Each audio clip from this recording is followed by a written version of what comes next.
Before we start, can I first say a thank you to all the subscribers that put faith in me. This channel has passed 100 subscribers. Thank you everyone. I will keep on with the format of battle reports as everyone else already does a better live report and I get good response from my style of old White Dwarf graphics. I'm here painting up some squigs for an upcoming tournament. So without any further ado, here is the battle report for Game 24 of the Old World. This battle report was for a 500-point training game against Todd Maddock from Australia. Todd will be bringing High Elves, and his force he has chosen was the one I knocked up as an example force. This was a High Elf Mage, level 2, with a Seed of Rebirth for a 5+ regen, and the Silver Wand giving him an extra spell choice when he comes to pick. As the only character, this would be the High Elf General. To bunker the wizard is 9 Elven Archers with a champion. They have no armour as they are not going to get into battle, but stay at the back and shoot everything with their 30-inch range longbows. The punch of this army are 5 Silver Helms, full command and shields. Why you're paying for shields, which is an auto take, I just don't know. And the last units in the army to harass everything are not 1 but 2 Great Eagles. They are like missiles with an incredible range of movement and powerful attacks. They're not skirmishers though, which is unlike Britannian Pegasi. Something a bit strange there. The Night Goblins were led by no less than a Night Goblin war boss, Prince Buster. He was equipped with light armour, a charmed shield and a Walloper's one-hit wonder. This would give a significant punch when the Silver Helms charged with their first charge and destroyed my rank bonus, so the wounds he would cause might give enough in combat resolution to equal the Silver Helms. The second character I'll bring, as characters are so cheap with Night Goblins, is a level 2 Shaman. He won't be as good as the High Elf, who can re-roll casting rolls. Is it once per turn or per phase? I don't know. But that means he's getting spells off all the time. I need someone to try and dispel these. For the unit's composition, my first choice to house the characters is a block of Night Goblins. I ended up with 21 chaps, as I was able to buy an extra one after tallying everything else. The Night Goblins are hand weapon and shield, full command with 1 fanatic. For punch, I brought along the trolls, Bob, Carol, Ted and Alice. These are stone trolls, and naturally I equipped them with great weapons. For the last unit, to keep the composition book legal, I took a pump wagon. It is an easy first kill to encourage the trainee. When rolling for spells in the magic selection, my shaman, Buster, elected the Warlord. He rolled Bad Moon Rising and Evil Sun Shining. Bad Moon Rising is a great hex, but at 10+ to cast, it is not a good choice for a level 2. So I swapped it for Mork's Curse, a hex that casts on a 7+ with a better range than Bad Moon's 15 inches of 18 inches. This is a remains and play and forces armour saves of 6 to be re-rolled. The Elf Mage rolled on the Battle Magic lore and rolled up Fireball, an 8+ to cast, 24-inch range, 2d6 strength 4 hits with flaming attacks. That's going to hurt the trolls. Arcane Urgency, 9+ to cast, 15-inch range, allowing a unit to move twice. And lastly, because the Silver Wand allowed another spell, Curse of Cowardly Flight. This hex on an 8+ range of 15-inch will have the trolls and possibly the Night Goblin mob running away from the battle. In deployment, I gave Todd the side with the hill. We had to play lengthways as the venue would not give us a double table. But playing at 500 points, we had plenty of room. Todd placed his archers on my insistence, and later the mage with them on the hill. He had an eagle on each flank and the Silver Helms to one side. For me, I placed the trolls behind the forest, the Night Goblins in the gap, and a pump wagon on the other side of the ruins, providing some cover from the archers. I wasn't worried too much about the Night Goblins being exposed in the middle. Some would die to the archer's fire, no doubt, but the fanatic would have a good range to move about. High Elf turn 1. Todd won the roll to go first, even though I had a +1, so he did. Both eagles soared either side of the forest. The Silverhelms moved up, and despite my advice to stay on the hill, the archers moved forward off the hill.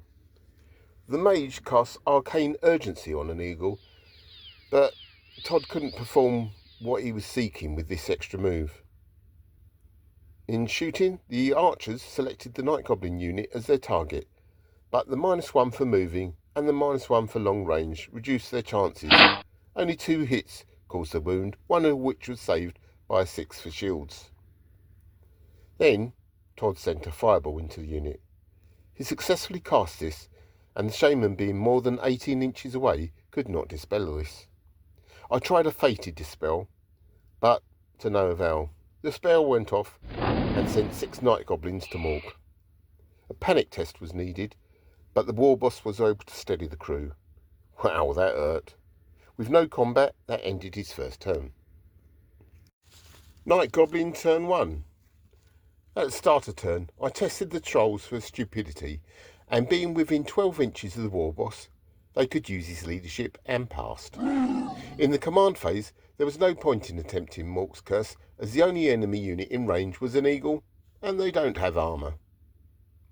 The only spell to cast this turn was Evil Sun Shining, a buff spell allowing units within the command range of the shaman reroll 1s to hit, and give everyone an armour piercing buff of 1. It has a casting value of 9, so all I needed was to roll 8 on his 2 dice, as I get a +1 cast for being a level 2 shaman. I rolled 2, double 1s, a miscast. A 7 was rolled on the miscast table, giving a result of Careless Conjuration, a strength 4 hit.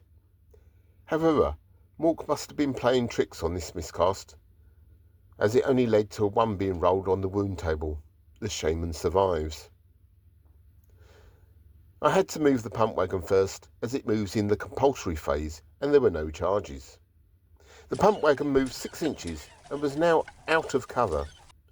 I moved the Night Goblins more cautiously, about 4 to 5 inches, as I wanted to get into spell range but remain outside the Silverhelm's charge, or extreme of charge. The trolls steamed up to the forest in a 10-inch move, without wheeling towards the intended target, the archers, because it would expose a flank to the Great Eagle.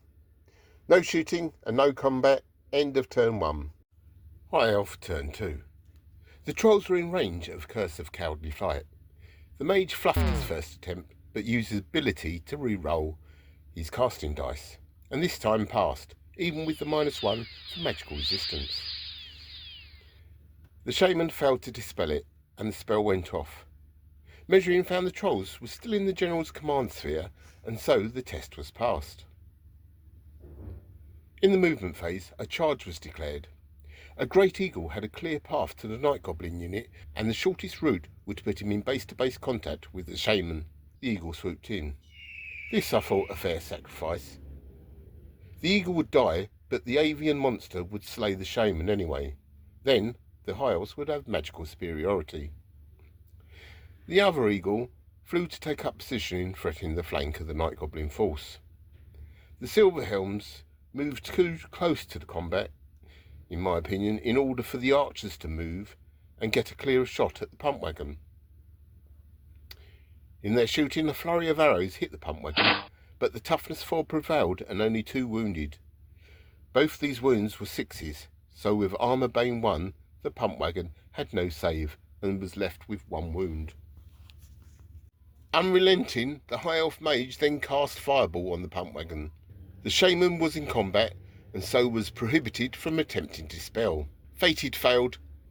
The spell went off, but Mork smiled on the pump wagon, and only 3 hits were rolled. Strength 4 versus toughness 4. Todd was looking for 4s. He got 2 of them. The pump wagon had a 6-up save, so the 2 saving rolls failed, and the pump wagon was destroyed. In the first melee combat of the game, I was sure my shaman would be dying. 2 powerful claw attacks and 1 beak attack. After the assaults, only 1 wound was taken from the shaman. On attacks back, it was only the shaman himself that caused the wound on the eagle. With the weapon skill 5, the regular boys needed 5s to hit, and they mostly missed and failed to wound. However, the static combat resolution meant the Night Goblins won the combat. Both caused the wound. The Night Goblin had a 2 rank bonus, 1 for standard bearer, 1 for close order, and 1 for outnumber. The eagle took a break test and gave a fallback in good order. The eagle retreated 3 inches. I should have remembered to use Swift Stride for him, but I didn't realise until after the battle. Same with Stomps, didn't realise I had them. The goblins chose to pursue and rushed up to maintain contact and kill this bird next turn. Night Goblin turn 2. Again, the trolls pass their stupidity test, which is taken at the start of every turn. This enabled them to move through the woods and wheel to face the archer's flank. The archers would be finished next turn unless they did something about this. With the pump wagon dead, it was back to the Night Goblin unit. A multitude of attacks struck out against the eagle. 9 from the boys, 1 from the shaman, and 1 from the boss. Only the boss hit and got a wound. What an embarrassment. The eagle put 1 claw and more into the shaman and 1 claw into the boys. The shaman was ripped apart along with the goblin trooper standing beside him. Despite the terrible carnage, the Night Goblin still won the combat. 2 for ranks, 1 for close order, 1 for outnumbering, 1 banner, 1 wound versus 2 wounds. This time the Great Eagle fled and ended up in front of the trolls. The Night Goblin horde pursued and contacted with the Silverhelms. They wheeled to close the gap, which luckily meant they were no longer in the other eagle's charge arc. High Elf turn 3. The fleeing eagle rallied and turned to face the trolls. Todd noted the trolls were no longer within 12 inches of their general. He cast Cowardly Flight, failed the roll again, and then re-rolled his attempt using his ability, and this time cast with Irresistible Force. The stone trolls' magical resistance could not help them now. Sure enough, the trolls failed their leadership test and fled from the mage. The archers reformed so the trolls were within their firing arc should they rally. The other eagle wheeled and then flew towards the trolls. If they didn't rally, they would be chased off the field. In combat, a challenge was issued by the war boss. The Silverhelm champion accepted and was promptly smashed off his horse, as all 4 hits wounded, but only 2 were saved by his 3+ armour save. The rest of the boys rained down an attack on their armoured Silverhelms, but despite a valiant effort, no successful wounds could get through that 3+ armour.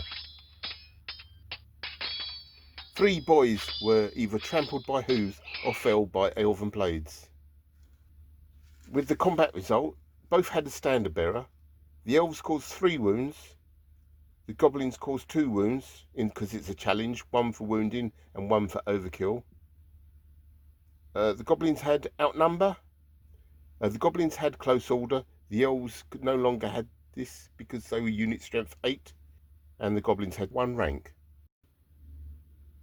The Silverhelms had to make a break test, and the result was give ground. Night Goblin turn 3. Remarkably, the trolls rallied and reformed. In combat, as the Silverhelms gave ground last round, everything was in initiative order. The war boss went first with his higher initiative of 5, was able to hit and wound. 1 armour save failed, and 1 elven knight was fallen. Then it was the turn of the Silverhelms. They couldn't roll 3s and 4s. The mounts and the Night Goblins went at the same time, but neither of them could cause a wound on each other. So the Night Goblins have 1 rank. They have 1 for close order. They have 1 for outnumbering. And both the Night Goblins and elves have 1 for standard bearer. And the Night Goblins scored 1 wound. Again, it is the Silverhelms who take a break test. And again, they just give ground. Move back 2 inches. High Elf turn 4. The mage is out of range to make the trolls flee again. The eagle flank charges the rallied trolls. There is no target for the archers, as the trolls are behind the wood, so it's on to combat. The eagle inflicts 2 wounds in total on the troll. Both of these are regenerated or saved. The attack's backs are savage, and a successful vomit attack finishes the last wound on the great eagle. The beast has sacrificed itself for nothing. In the main fight between the goblins and the silver helms, the 3 remaining silver helms and their horses failed to kill any night goblins this round. But again, 2 of the silver helms failed their 3-up armour save, and another 2 silver helms are failed, leaving the standard bearer alone. This time he breaks and flees from combat, running through the archers. The archers do not need to take a panic test because of the mage having pure of heart. The night goblins pursue and get within 3 inches of the archers. The great eagle flees due to a unit broken in combat. Night goblin turn 4. The trolls failed their stupidity, so will remain still for this turn. The night goblins elect to charge the archers, who have got themselves too close to the combat lines. Because of the distance, they cannot stand and shoot. The unarmoured elves are cut down. Any attacks back are saved on the 5+ parry the night goblins have. The archers fall back in good order and are pursued. High Elf turn 5. Both the silver helm and the eagle rally, and for now they're going to stay out of battle to preserve their points. Again, more archers are cut down in combat with no kills in return. Only the mage and 2 archers are left. They fall back in good order and again are pursued and re-engaged in combat. Night Goblin turn 5. The trolls pass their stupidity and move to the centre of the woods, should that lone eagle get lucky with a flank attack. In the woods they cannot be charged by flyers. In combat, the last archers were cut down, followed by the mage general. After this, we declared the game over, and I'd failed to let Todd win. In conclusion, it was a very poor training game for Todd. Unintentionally, I'd steamrolled him, but I was never expecting Silverhelms to fail so many 3-up saves. And as for the archers moving off the hill, that was a terrible mistake. They should have stayed there. They should have just stayed there. They would have had command of the entire field and could shoot off anyone. I don't know. If you've watched this far, can you just like and subscribe or give me any comments? Comments are most welcome. And thank you for all those subscribers. And I hope you enjoyed this one.